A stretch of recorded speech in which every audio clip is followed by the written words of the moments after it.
येवला भारम रोडवरून एक धक्कादायक आणि हृदय पिळवटून टाकणारी बातमी समोर येत आहे. डोंगरगाव हद्दीत आज झालेल्या भीषण अपघातात एकाचा जागीच मृत्यू तर एक जण गंभीर जखमी झाला आहे.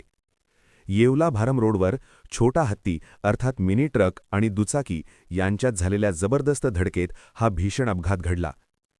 तळवाडे येथील रहिवासी जनार्दन सखाहरी शेलार आणि यासीन लालखान पटेल हे दोघे मोटारसायकलने प्रवास करत असताना डोंगरगाव शिवारात समोरून आलेल्या छोटा हत्तीने त्यांच्या दुचाकीला जोरदार धडक दिली.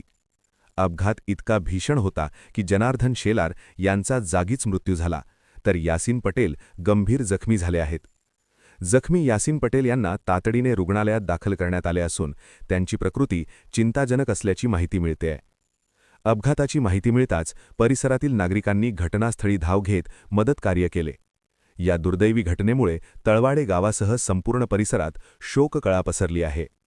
दरम्यान या भीषण अपघाताची येवला तालुका पोलिसांकडून चौकशी सुरू. Rahul Kulkarni, bureau report, Niphad.